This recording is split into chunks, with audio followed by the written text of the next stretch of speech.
Sur ce chariot, 2 gros sacs poubelles, près de 25 kilos de déchets. C'est la quantité amassée après une seule opération chirurgicale, lourde telle que celle du cœur. Comment faire alors pour que les hôpitaux tendent vers une transition écologique? Quels leviers ont-ils pour réduire et recycler les déchets? Pour la santé des patients, est-ce que tout cela est bien possible? Au CHU d'Angers, depuis 2018, les actions se sont multipliées, notamment sur les produits anesthésiants. Le protoxyde d'azote est un gaz à effet de serre qui reste de façon très prolongée puisqu'il reste plus de 100 ans dans l'atmosphère après utilisation. Donc de nouveaux protocoles médicaux ont été développés pour nous permettre de développer des soins d'aussi bonne qualité, de continuer à faire des anesthésies très sûres, tout en éliminant complètement ce gaz. En 6 ans, l'utilisation de ce gaz anesthésiant a été divisée par 10. D'ailleurs, toutes les prises au mur de N2O, protoxyde d'azote, ne sont plus alimentées.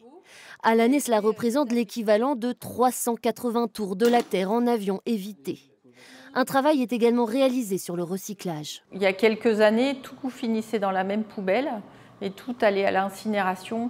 Maintenant, on limite l'incinération vraiment aux déchets à risque infectieux et après on fait du tri comme à la maison.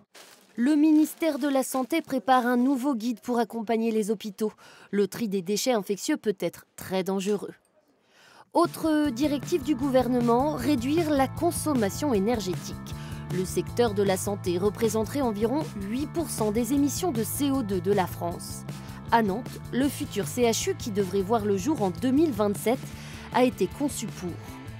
D'abord, on peut parler de l'enveloppe du bâtiment, un bâtiment très isolé, un bâtiment qui aura des panneaux solaires pour produire de l'électricité, un bâtiment qui sera raccordé sur des puits de géothermie pour récupérer du chaud et du froid, et un bâtiment qui sera raccordé au réseau de chaleur urbain, qui est très vertueux puisqu'on fait de la chaleur à partir des déchets.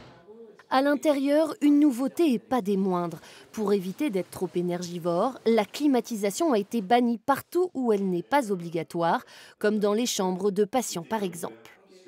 L'idée, c'est de travailler sur l'enveloppe, d'avoir une isolation performante et d'avoir du triple vitrage, c'est-à-dire un double vitrage qui permet l'isolation acoustique et thermique, surtout pour le froid, et on évite les apports solaires en mettant ce store intégré dans ce triple vitrage. La transition écologique est clairement enclenchée dans le domaine de la santé. Les pays de la Loire sont d'ailleurs pionniers en la matière et donnent l'exemple aux autres régions.